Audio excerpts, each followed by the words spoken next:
변양균 경제고문이라는 기이한 발상.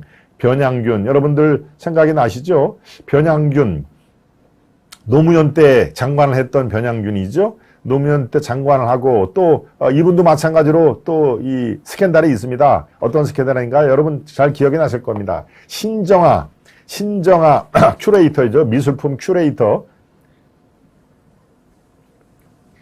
큐레이터와의 어떤 그 썸씽 뭐 이런 것들이 아주 한동안에 시중에 화제가 됐었죠. 변양균과 신정아의 그 로맨스, 뭐 둘은 로맨스라고 얘기를 합니다만은 글쎄요, 제3자가 보기에는 글쎄요, 약간 뭐 좀 그랬죠. 예, 그래서 신정아 씨도 그 세계에서 퇴출이 됐고 변양균도 당연히 공직에서 예, 여러분들 막 기억이 나실 겁니다. 신정아 전 동국대 조교수, 변양균 전 청와대 정책실장인데 글쎄요, 동국대 이 학교를 가는 것도 이 변양균 씨가 이렇게 뒷배를 봐줬다는 그런 얘기도 한간에 나왔습니다만은 그 뒤로 신정아 변양균은 쑥 잊혀진 그런 존재가 됐었죠. 잊혀진 존재가 됐는데 갑자기 예, 윤석열 대통령의 경제 고문으로 이 발탁이 됐습니다. 네, 경제 고문으로 글쎄요. 보통 어드바이스를 해주는 어드바이스가 꼭 필요하면은 예, 바로 청와대에도 경제수석이 있습니다. 그렇죠? 그 다음에 또 기획재정부 장관 겸 부총리가 있죠. 추경호라는 사람도 있고 청와대에 경제수석 최상목 수석도 있고 이미 다 라인업이 되어 있는 상황에서 갑자기 경제고문을 또 추가로 임명하는 것 자체도 이게 왜 그랬지라고 의아해하는데 그 인물조차가 또 변양균 예, 흘러간 인물, 갈 것자의 거물이죠. 갈 것자의 거물. 예, 보통 거물은 클 것자를 쓰지만 이미 다 갈 것자, 한물 간 사람을 다시 한번 이렇게 중용을 한다? 이게 좀 이상하다라는 그런 생각을 아마 가셨을 걸로 저는 판단이 되는데요. 네, 그거에 대해서 예, 다룬 칼럼이 있습니다. 오늘 나온 칼럼, 각 매체 칼럼 중에서 그래도 생각을 해볼 메시지를 던져주는 게 아닌가 싶은데, 예, 제목이 바로 제가 설명을 드린 대로 변양균 경제고문이라는 기이한 발상, 예, 조선 칼럼입니다. 김신영 경제부 차장인데요. 예, 한번 살펴보도록 하겠습니다. 여러분도 같이 한번 예, 들어봐 주시죠. 예, 칼럼은 이렇게 시작합니다.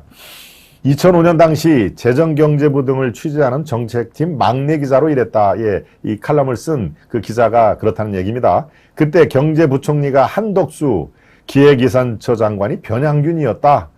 윤석열 정부가 한덕수 총리를 임명했을 때 흠칫했는데 이번에는 더 놀랐다. 변양균까지 돌아왔다고 했기 때문이다.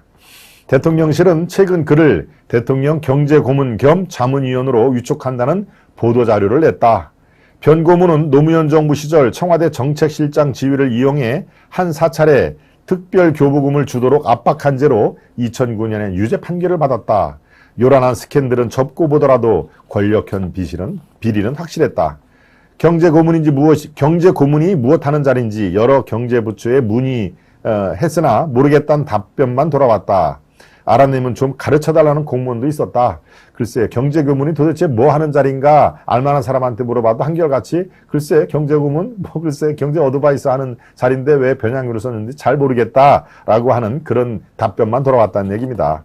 대한민국 정책 브리핑을 검색해봐도 경제고문 위촉식 자료는 이전 정부 포함해 이번 건 하나뿐이었다. 그러니까 경제고문을 대통령이 임명하는 게 유일무이했다. 이번이 처음이라는 얘기입니다. 대통령이 전문가한테 경제를 물을 수는 있겠지만 고문 임명 공식 행사를 하고 기념사진까지 뿌리는 일은 이례적이라는 뜻이다. 그러다 보니 배경을 두고 추측이 난무한다. 대통령은 이에 4차 산업혁명 산업구조에 적합한 철학을 오래전부터 피력한 분이라고 했다.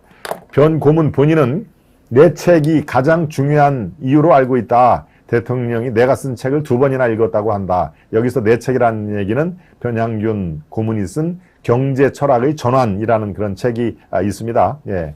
대통령이 2번 읽었다고 해서 나도 구해서 읽어보았다. 2017년 쓴 그의 책은 경제학자 조지 슌페터가 경제 성장 동력으로 지목한 창조적 파괴를 중심으로 민간 기업 주도 성장 등을 이야기한다. 그런데 민간 주도 성장의 중요성을 철학의 전환 같은 거창한 말로 포장할 필요가 있을까 싶었다. 과거에도 여러 정권이 규제 혁신, 기업 민간이 이끄는 성장 같은 말을 수도 없이 해왔기 때문이다. 몰라서가 아니라 실행력이 부족해 번번이 실패했다. 게다가 변고문책의 상당 분량은 창조적 파괴 촉진을 위해 정부가 할 일을 열거한 내용이다. 대통령직 인수위원회에서 일했던 한 민간 전문가가 민간이 이끄는 혁신도 정부가 주도하는 민간 주도 혁신으로 하자는 것이 관료들 생각. 예, 민간 주도 혁신을 또 정부가 주도한다는 얘기입니다. 그러니까 참 그 옥상호인 것이죠. 정부가 주도하는 민간 주도 혁신. 그러니까 민간을 앞장서서 이렇게 하고 뒤에는 다 정부가 컨트롤한다는 얘기죠. 네, 그게 바로 관료들 생각이더라. 하기에 무슨 뜻인가 아리송했는데 변고문의 책엔 그 예시가 많았다 하면서 쭉 그 예시를 하는 상황인데요. 네. 윤석열 정부 또한 겉으로는 민간주도 성장과 규제 혁파를 내세운다. 하지만 약 석 달 동안 나온 정책은 대부분 관료가 주도하는 해법에 치우쳐 있다.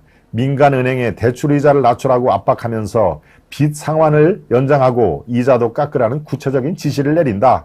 경제부처들은 매주 대통령이 주재하는 비상경제 민생회의에서 무엇이라도 내놓아야 한다는 압박에 시달린다고 한다. 그래서 그런지 정부 지침은 나날이 불어나고 있다.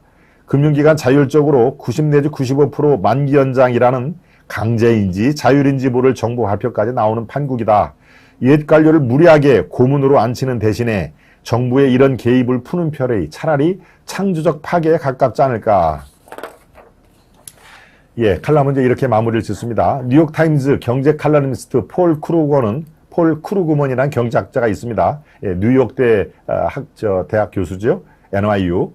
인플레이션 위험을 간과한 자신이 이 칼럼에 대한 반성문을 얼마 전 썼다. 코로나가 크게 바뀐 세상을 제대로 포착하지 못해 틀렸다고 반성을 했다. 글로벌 전문가들은 너무 빠른 IT 발전과 예상치 못한 팬데믹이 동시다발적으로 불러온 변화의 크기가 현기증 난다고 입을 모은다. 한국에선 스마트폰이 세상에 나오기 전에 현장을 떠난 전형적인 올드보이, 예, 바로 변양균을 얘기를 하는 겁니다. 스마트폰이 세상에 나오기도 전에 현장을 떠난 전형적인 올드보이 관료가 슌페터의 후예를 자처하고 있다. 대통령은 그를 4차 산업혁명 시대의 성장의 길을 물을 경제 고문으로 모셨다. 이게 바로 창조적인지는 모르겠다. 그렇지만 확실한 건 파괴적인 일인 것만은 분명하다라고 칼럼은 마무리를 짓습니다. 예. 예, 창조적 파괴를 강조한 그 책을 두 번이나 읽고 변양균 이 흘러간 인물을 대통령 경제 고문으로 이렇게 발탁을 했는데 그게 지금 상황에 적합한지, 예, 그를 오랫동안 지켜본 기자 마자진도 헷갈린다라고 하는, 예, 그런 의문이었습니다. 네. 그렇구나. 예, 왕돈이님, 제이님, 천일TV님, 세븐님, 예, 그 설명을 쭉 잘해주고 계시네요. 당시 변양균은 유능한 경제관료라고 평가받은 걸로 기억하는데 신정하로 퇴출된 걸로 알고 있습니다. 세븐님. 네. 변양균과 신정아 사이좋게 통닭시켜 먹겠군요. 예. 용산 대통령실에서는 뭐합니까? 예. 예. 예. 봉화고추농장님은 참, 예. 정말 아주, 아주, 이 식견이 아주 높으십니다. 참 잘 썼네요. 라고. 예. 어떻게, 농사일은 다 마무리 짓고 방송을 들으신지 모르겠습니다. 우리 참, 봉화고추농장님은 어느 분보다도 이렇게 시청하는 걸 제가 참 감사하게 생각을 드리고 있습니다. 예, 농사일 하시는데 바쁜데 또 11시만 되면은 이 아주 중독성 있는 김동완의 하이파이브를 오늘도 청취합니다라는 그 댓글을 많이 달아주셨기 때문에 제가 더 감사의 말씀을 드립니다. 예, 네 번째, 변양균 경제고문이라는 기이한 발상이라는 칼럼을 소개를 해드렸고요.